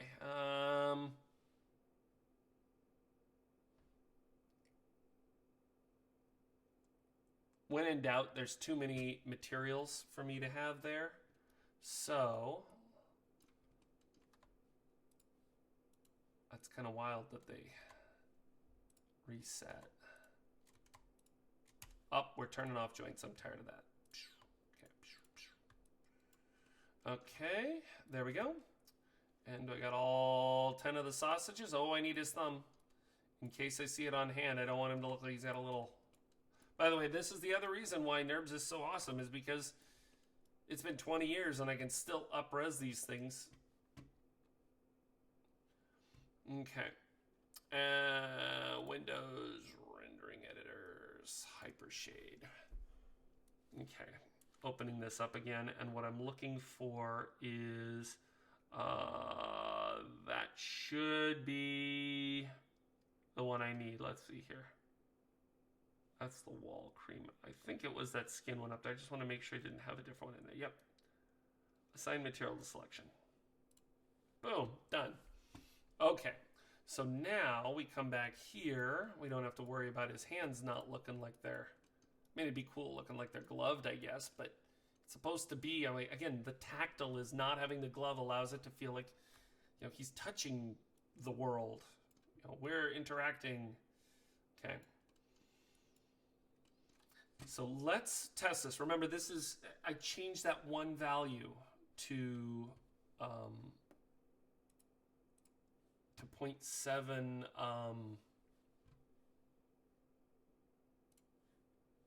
there it is.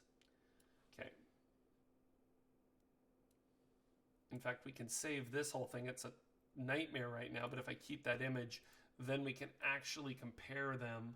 So this is that little area here. Okay. Honestly, let's just look at it from this side. That's half the object, which is a huge screen to render, but it should give me a clear understanding of what's going on.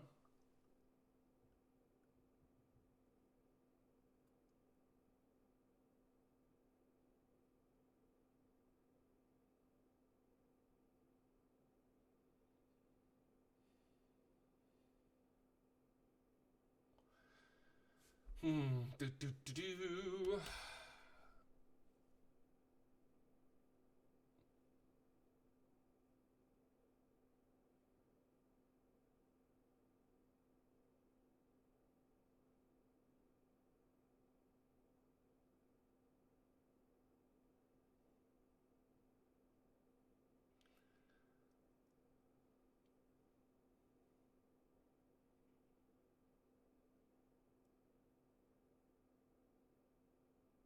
Some of you may be going like, why would you spend so many hours on something that's you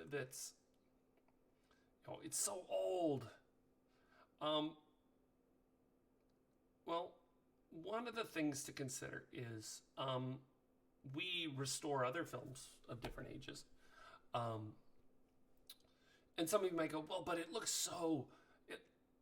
It doesn't look like modern video games. Look so much cooler. And you know what? Yeah, one of the sad things about the way in which our expectations are defined is that we define so much based on what the last thing to come out of a major studio might be. And that's look, they put a lot of money in them to get us in the theaters. But if everything looks like the next Marvel film or the next DC film or the next Disney film, you know, one of the things you'll notice in 3D filmmaking is how much 3D film all looks about the same. All the characters look about the same. All of the, you know, the skin shaders. Like, there's always this kind of, there was this thing about, like, all the Pixar characters could have existed in the same universe. Okay.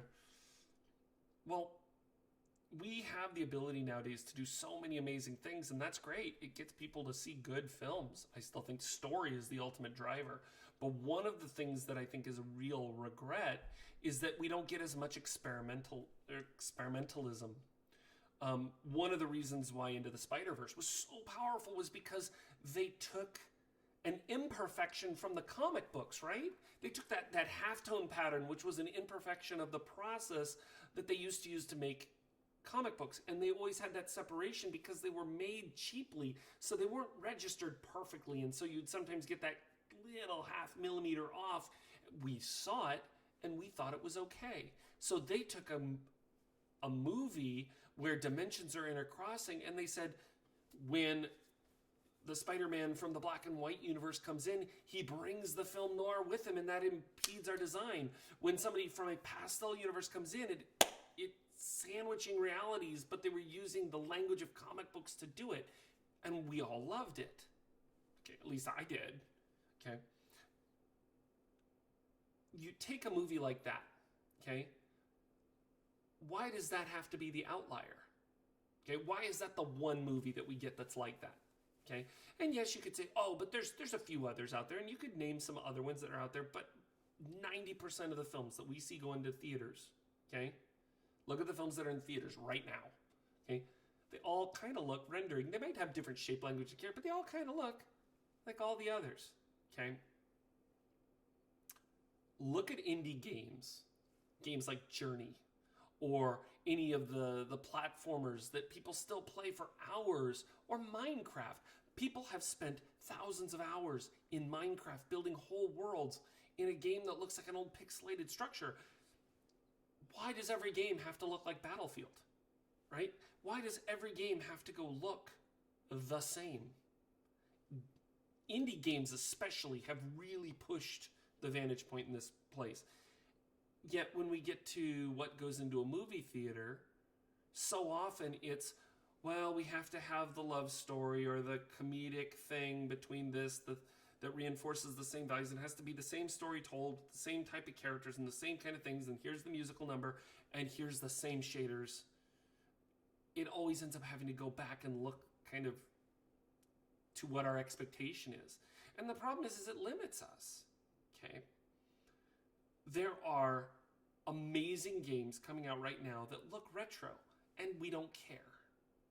But yet in film or animation, if it doesn't look like state-of-the-art, we're suddenly, it's less than, okay? But yet there's shows like the Clone Wars, okay, that were intentionally made to look kind of like a cartoon sketch drawing, like with sketchy textures that you could actually see them almost painterly, right? Okay. There's the Star Wars Visions that just came out, which is drastically different shape language and color language and very experimental, right?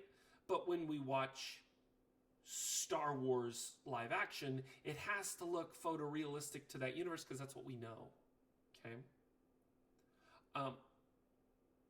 One of the reasons why old movies hold up so well is because it used to just be a bunch of shellac on them, and then you'd put some rub and buff on it, and you'd make all the things look dirty. That's probably what the original episode 4 Star Wars was. A whole bunch of cheap props painted over and made weathered and looked worn. And so that still holds up because a dirty prop's got that grit in it. It looks lived in. Okay, take a brand new thing from the store, take a brand new Nerf gun, prime it a color, put a wash on it or a shade, then put a little rub and buff on the edge of it and highlight it out, and it's going to look so much more impressive. And when you put that on film, it's going to look real. That's why video games have been using Nerf guns for the last couple of years. So real props feel real because we add a little bit of extra dimensionality to make them look like what our mind wants to see on camera. Okay?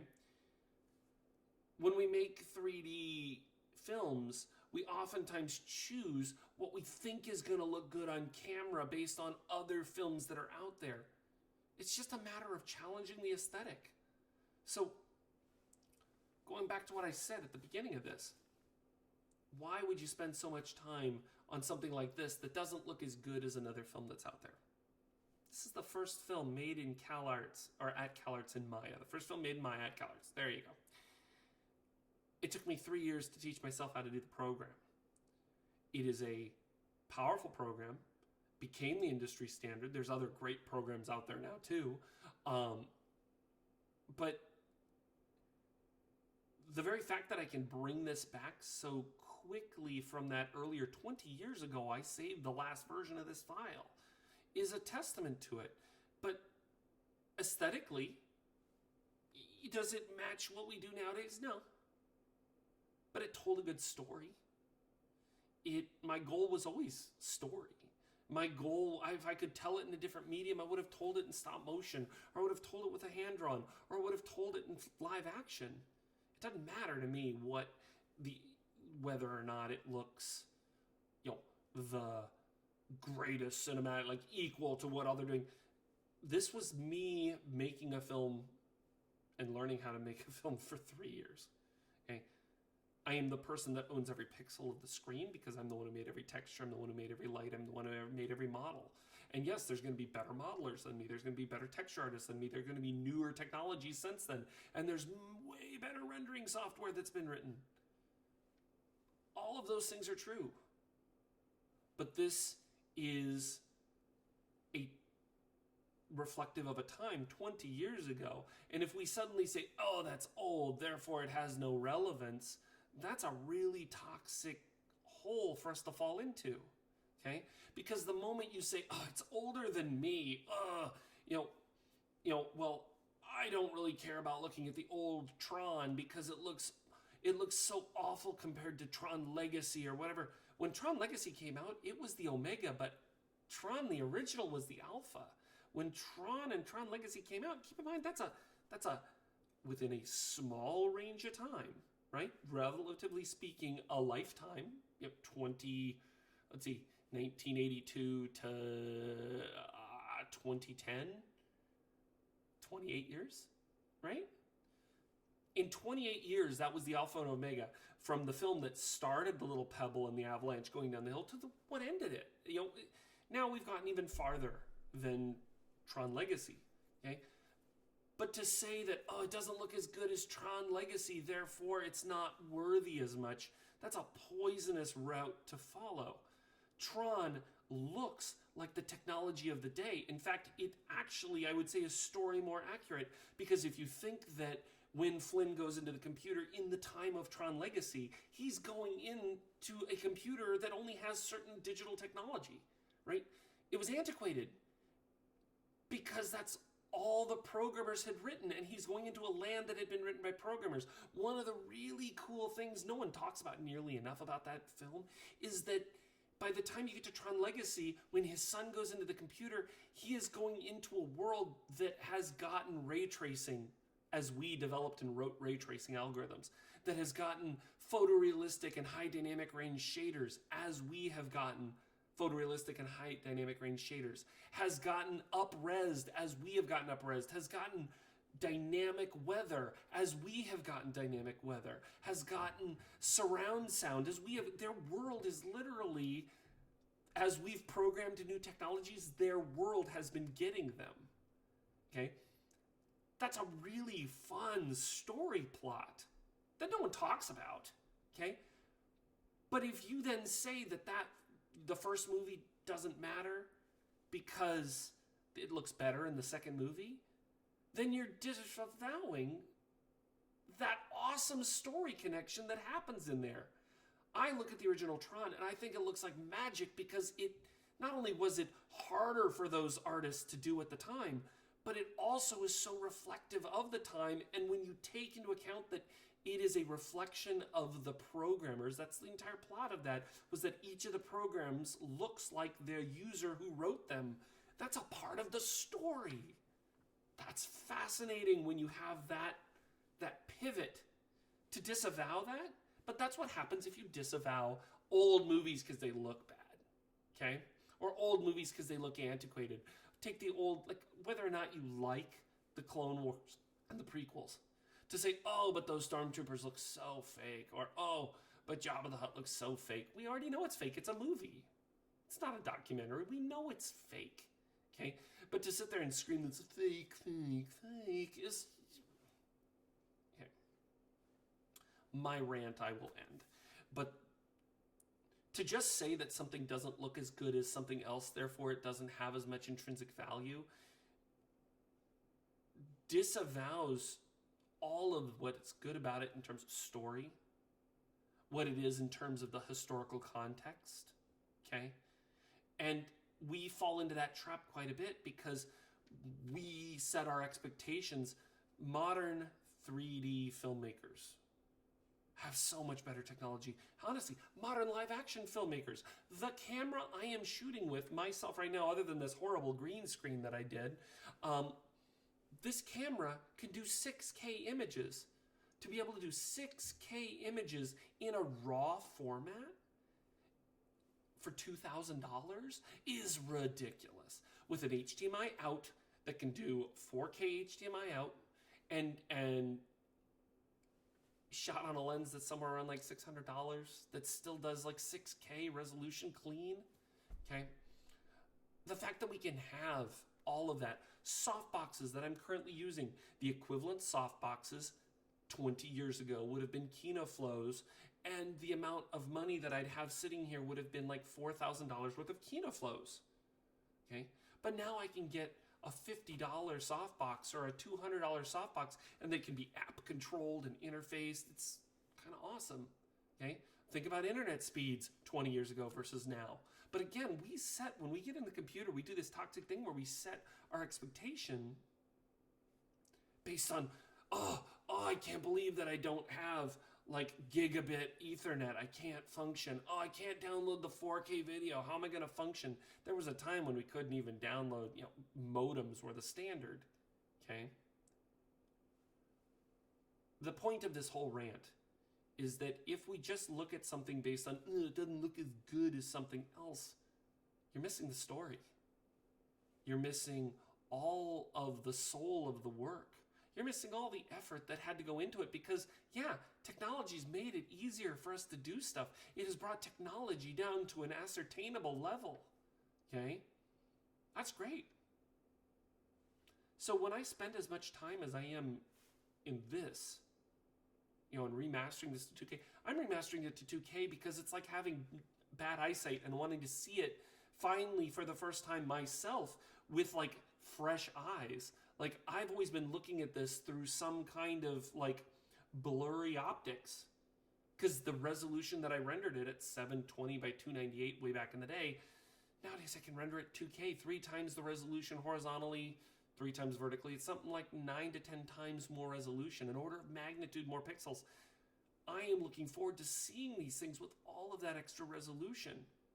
The story is already, it's a fun little 5-minute story.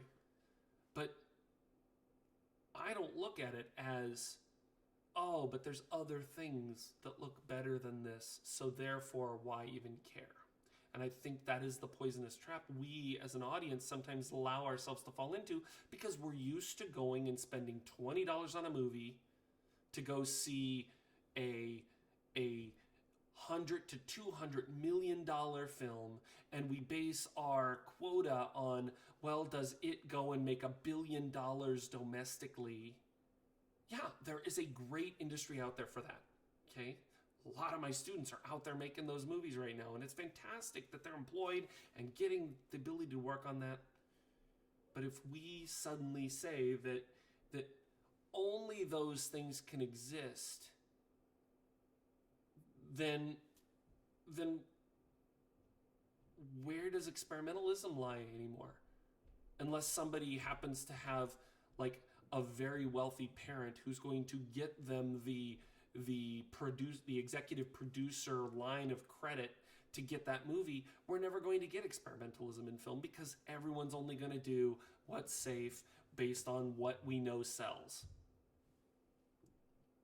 But that's just not a film world that interests me because it gets, then every year we have to top ourselves. Every year we have to do another thing. Every year we have to find an even higher resolution.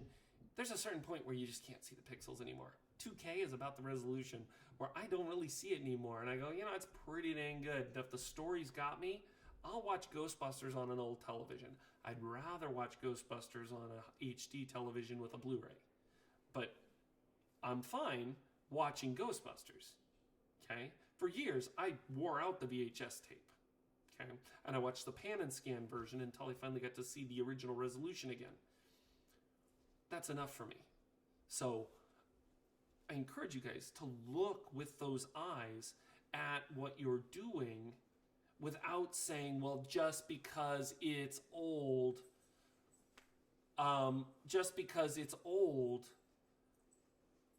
and looks antiquated, I'm not gonna say that I'm not gonna watch it, or I'm not gonna digest it, I'm not gonna consider it because it doesn't look as good as something else. Look at indie games. Indie games are rocking it over the last several years. They are doing amazing things and being experimental, because if you're a small team of 5 people, you may not be able to do what they do on a giant AAA title. So what do? They make sure the gameplay's fun. And then something like Minecraft, made by one dude, becomes one of the most popular games of all time because it's just fun. And people like what they get to do creatively with it. That's the thing I think we have to be more attentive to, and that's the quality of story. That's the quality of the narrative experience. It's allowing us to be sensitive to the things that are going to get your audience to follow the character through that progress. So get your characters into a story plot that me as the audience, I dive in and I get it lost in the story, because then I will give you my hours of time to watch it. Okay? So that's my rant. But you can see we've made pretty good progress here. If I go and compare to what I was originally looking at here, pretty dang on it. Okay? There's a little bit more tone currently in the front of the face. I really like what I'm seeing right here, and especially that shadows. But some of you might say, hey, wait, those are a little bit hotter. True. Remember, I moved it up to 7. I moved it down to 6. See what it looks like. What I'm trying to do is capture just enough of the skin tone and still keep that shadow on the back wall. I'm going to go down to 6. If not, I'll go back down to 5. I have a feeling this is really close. Okay. And I do thank you for putting up with me talking as much as I was on this. Look, these are my opinions. If you've got your own opinion, make your own channel, and then you can say, Lance is full of shit, because, I'm talking from my aesthetic point of view. And mine's as valid as anyone else's. Okay. I might walk into a gallery and be obsessed looking at it for hours. Another person might walk into it and go, oh, good God, I'm not going to be here. No, get out of here.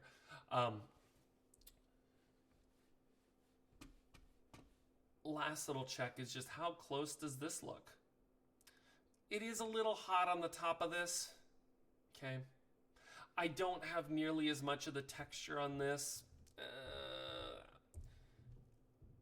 I think I could kind of lose that a little bit and be happy. Okay. But it's pretty dang close. I'm going to bring that top light down to 6. And then I have a feeling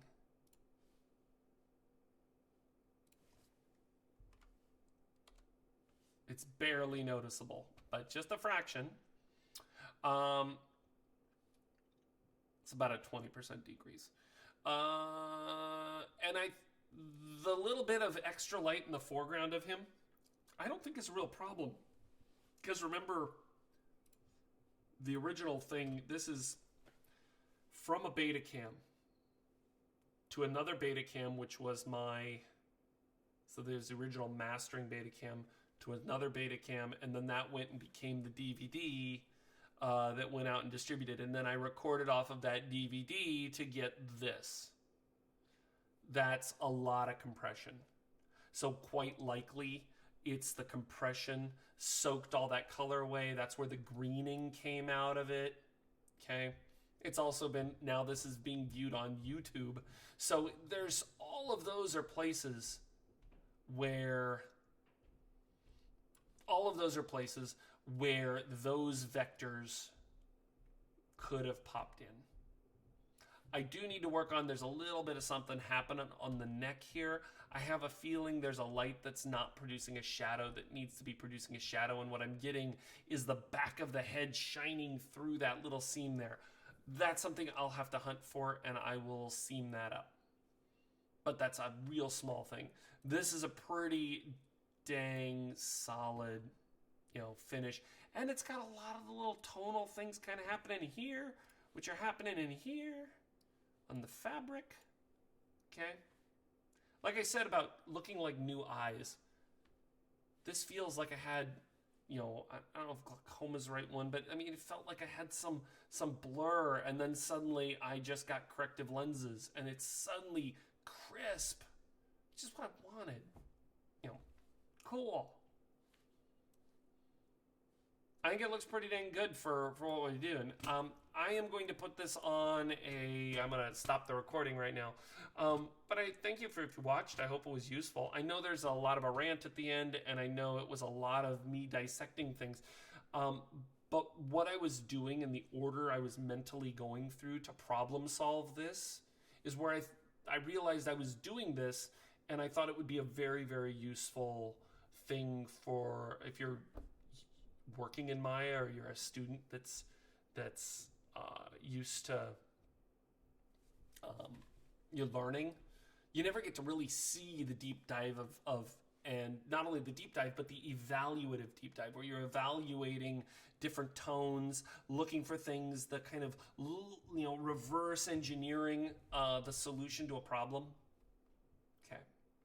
So I hope that was useful. I'm gonna go get some food, and I hope you had a great time watching it. And I'll also be posting this up. Probably I'll make a YouTube link to it, but I know I've got it on the Twitch stream. So yeah, I'll be doing more of these in the future. But I hope you enjoyed that. This was a really challenging scene that I think ultimately came off pretty dang good here. The kid looks pretty. He looks like he's about to be taken from his happy space and go do some homework. So if you are a student, go do your homework. Otherwise, go get a snack, maybe an ice cream, and have a good one. Bye.